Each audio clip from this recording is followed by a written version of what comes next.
Moin Moin und herzlich willkommen zu einem neuen TWS Bemal-Tutorial. Passend zur neuen Lebensfraktion für das Tabletop-Spiel Summoners habe ich ein wenig mit dem Bemalen von Holz experimentiert. Entsprechend erkläre ich euch in den folgenden Minuten, wie ihr schnell und einfach Wald- und Baumwesen eindrucksvoll bemalen könnt, um danach ganz nach Geschmack noch ein paar Leuchteffekte zu ergänzen und um abschließend noch etwas Bewuchs anzubringen. Los geht's mit den grundierten Miniaturen. Ich habe wie meistens Corax White aus der Spraydose verwendet. Als Grundfarbe wird ein dunkles Holzbraun aufgetragen. Das kann beispielsweise euer Lieblingsholzbraun mit etwas Schwarz darin sein. Die Farbe muss übrigens nicht komplett decken, denn so entstehen bereits erste Farbschleier.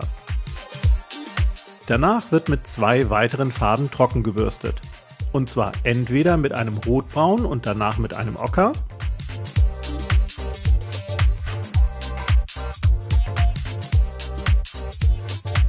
oder mit einem dunkelgrün und danach mit einem hellgrün.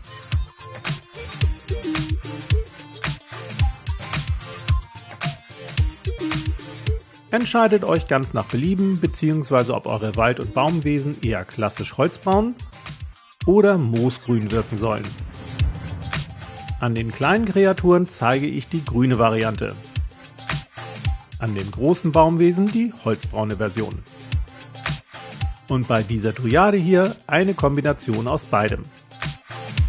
Ist das erledigt, folgen 3 Trockenbürstdurchgänge mit 3 Grautönen, dunkel, mittel und hell. Nehmt dafür warme Grautöne oder mischt stets etwas Braun in eure grauen Farben. Mit dem dunklen Grau wird klassisch kreuz und quer über die Modelle gebürstet. Mit dem mittleren Grau wird dann alles weiter aufgehellt. Bürstet dabei ruhig etwas unregelmäßiger und konzentriert euch hier und da schon auf erste Highlights. Je nachdem wie kräftig ihr mit dem dunklen und mittleren Grau bürstet, bleiben eure Modelle entweder dunkel oder haben mehr Kontrast. Hier seht ihr den Unterschied. Die finalen Highlights werden mit dem hellen Grau aufgebürstet. Danach wäre die grundlegende Bemalung auch schon abgeschlossen.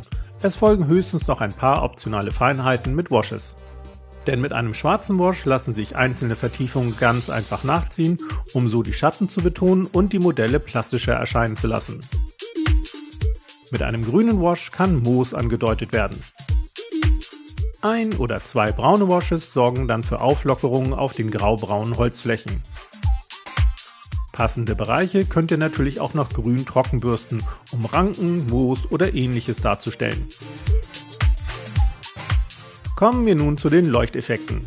Wie man dabei grundsätzlich vorgeht, habe ich euch ja bereits in einem ausführlichen Tutorial erklärt.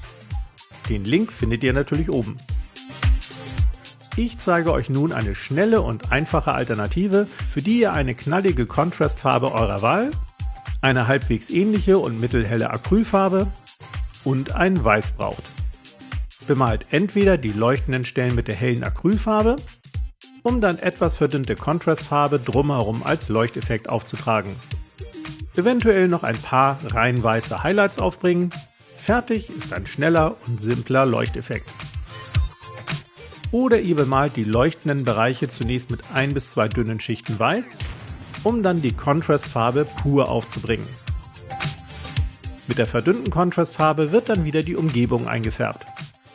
Und rein weiße Highlights sind abschließend natürlich auch noch möglich.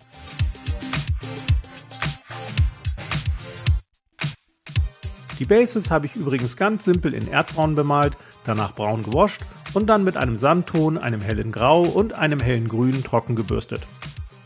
Das ist die grobe Basis, die eigentliche Base-Gestaltung kommt jetzt. Schnappt euch an passenden Streus und Flock, was ihr so parat habt. In jedem Fall sollte etwas Flock und auch feines Turf dabei sein.